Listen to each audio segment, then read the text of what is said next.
ജീവനായ പൂർണിമേ, നിന്റെ സൗന്ദര്യം എന്നെ കീഴ്പ്പെടുത്തിയിരിക്കുന്നു.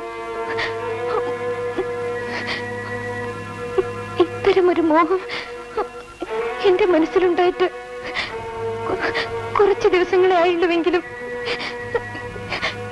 ഞാൻ നിന്നെയും നീ എന്നെയും പലതവണ പലയിടത്തും വെച്ച് കണ്ടിട്ടുണ്ട്.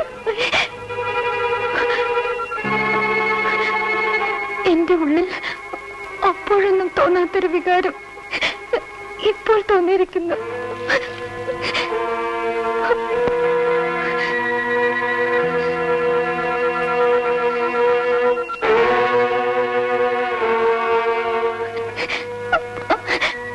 അതുകൊണ്ടാണ് കത്തെഴുതുന്നത്. ആദ്യം നിന്നെ ഞാൻ കണ്ടത് എപ്പോഴാണെന്നറിയോ? ഫൗസിയുടെ നിക്കാഹിന്റെ അന്ന്.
മുട്ടുകൾ പോലെയുള്ള നിന്റെ മാറിടം അന്ന് ഞാൻ കണ്ടു.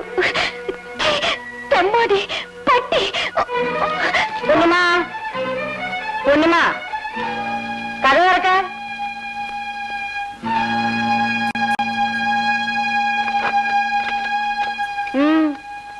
എന്താടി? ഒന്നുമില്ല. ഞാൻ അന്നേ നിന്നോട് പറഞ്ഞല്ലേ കോളേജിൽ പോണ്ടാന്ന്. ആവശ്യമില്ലാത്ത ഒരു തലവേദന.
കാര്യം പോട്ടെ, ജയന്റെ അമ്മയുടെ കാര്യം ഒന്ന് ആലോചിച്ച് നോക്കൂ.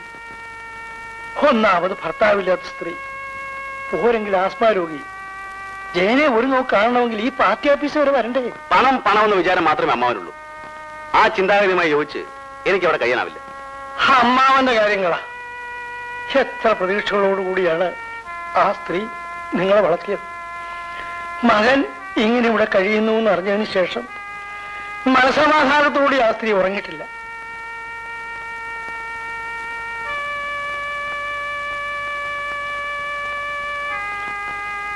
ആ അമ്മയുടെ മനസ്സ് വേദനിപ്പിക്കരുത് കുഞ്ഞേ. അത് ഞാൻ എന്ത് ചെയ്യണം? ഇത്തിരി സൗകര്യമുള്ള ഒരിടത്ത് സാമാന്യം ഭേദമായി ജയൻ ജീവിക്കുന്നു എന്ന് അറിഞ്ഞാൽ മതി. നീ ഒരു കാര്യം ചെയ്യ്, കുറച്ച് ദിവസത്തേക്ക് എന്റെ വീട്ടിലും താമസിക്ക്. എന്റെ വീട്ടിൽ കുറച്ച് ദിവസങ്ങളും താമസിക്കാത്ത ഒരൊറ്റ നേതാവും ഈ രാജ്യത്തില്ല. എന്റെ ജീവിതം പാർട്ടിക്കും പാർട്ടി പ്രവർത്തനത്തിനുമായി ഒഴിഞ്ഞു വെച്ചിരിക്കുകയാണ്. നമ്മുടെ പുതിയ പാർട്ടി. എന്താണ് പതുങ്ങി പതുങ്ങി വരുന്നത്? ഇന്ന് വല്ലവരുടെ ലവ് ലെറ്റർ പ്രതീക്ഷിക്കുന്നുണ്ടോ? എനിക്കാരാ ലവ് ലെറ്റർ അയക്കാൻ? പിന്നെ ഇന്നലെ എനിക്കല്ലേ കത്ത് വന്നത്. ഇതാ നോക്ക്, എന്നോട് മറച്ചു വെക്കാനൊന്നും വിചാരിക്കണ്ട. നിനക്ക് ലൈൻ ഇട്ടാൻ ആരാ? ഒന്ന് പറ മോളെ. ആള് കാണാൻ സുന്ദരനാണോ? സുന്ദരൻ? ഞാൻ പറഞ്ഞില്ലേ അത് ലവ് ലെറ്റർ അല്ലെന്ന്. അത് എന്റെ ഒരു അമ്മായിയുടെ കത്താ. ഓഹോ, അതുകൊണ്ടല്ലേ ആ കത്ത് നീ ആരും കാണിക്കാതെ തലവേദന എന്നും പറഞ്ഞോടിപ്പോയത്? നോ പ്ലീസ് രാധേ, എന്തിനാ ഈ സില്ലി കാര്യത്തെ വലുതാക്കുന്നത്? ഇതുപോലെ പലരും പറഞ്ഞിട്ടുള്ളതാ. സത്യം എന്നായാലും പുറത്താവോ? മിണ്ടാ പൂച്ചേ.